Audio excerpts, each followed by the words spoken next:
Selamat datang di channel Misteri. Di sini, setiap kisah bukan sekadar didengar, tapi diselami dengan rasa. Malam ini, saya akan membawakan sebuah cerita nyata yang penuh teka-teki tentang sebuah tempat yang sudah lama ditinggalkan, namun masih menyimpan jejak-jejak suara dari masa silam. Apakah ini hanya dong yang dilebih-lebihkan, atau memang ada sesuatu yang tak bisa dijelaskan dengan logika? Sebelum cerita dimulai, pastikan untuk like, share, dan subscribe agar Anda tidak melewatkan kisah-kisah misteri lainnya. Sekarang, matikan lampu, kenakan headset, dan bersiaplah, karena kisah ini akan segera dimulai.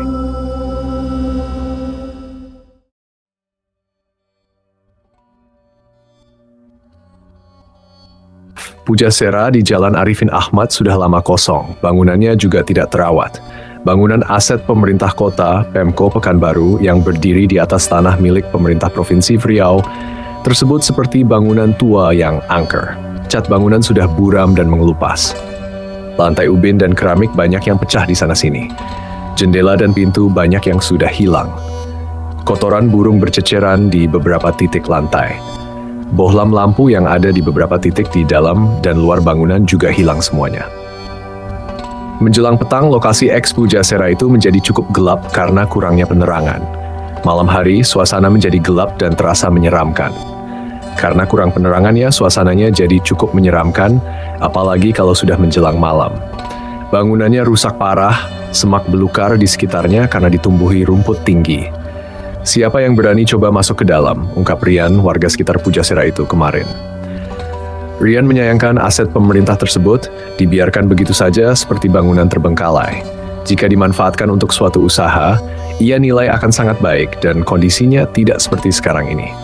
Lokasi tersebut sebelumnya pernah dijadikan aktivitas para pedagang pakaian dan pengrajin batu akik. Karena pengunjung tidak kunjung ramai dan terus saja sepi, pedagang dan pengrajin tidak berpenghasilan. Alhasil, berlahan satu persatu pedagang yang menempati beberapa lapak meninggalkan Pujasera itu. Dulu banyak pedagang yang tertarik, namun tak tahu mengapa pedagang pada kabur. Katanya sih sepi pengunjungnya. Ya, kalau bisa dihidupkan lagi lapak Pujasera, tetapi ditawarkan gratis dulu untuk memancing pedagang bersedia menempati lapak, sehingga tidak menyeramkan seperti sekarang ini, tambahnya. Pada sudut bagian paling belakang, bangunan itu sedikit terawat. Lantainya terlihat cukup bersih, sepertinya sering juga dibersihkan.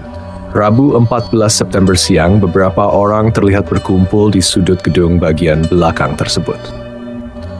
Mereka para driver ojek online yang sedang berkumpul dengan sabar menunggu orderan di aplikasi handphone masing-masing. Mereka hanya berkumpul saat siang hari saja, tapi itu tidak terlalu sering karena lokasi yang menyeramkan. Kalau malam tak ada yang berani ngumpul di sini, cukup seram juga. Cari tempat ngumpul yang lain lah, ujar salah seorang driver ojek online yang mengaku bernama Jack. Siang itu, di sekitar sisi bangunan terlihat banyak antrean sepeda motor milik para tukang yang sedang bekerja. Mereka sedang bekerja membangun bangunan di sebelah Pujasera.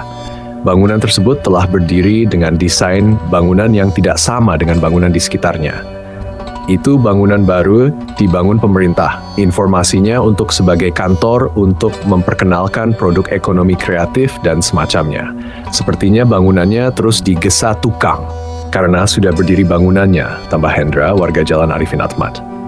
Dikonfirmasi, Kepala Dinas PUPR PPP Riau, Arief Setiawan, melalui Kepala Bidang Cipta Karya, Thomas Larvodimera, mengatakan, di lokasi eks Pujasera tersebut saat ini sedang dibangun gedung Riau Creative Hub RCH.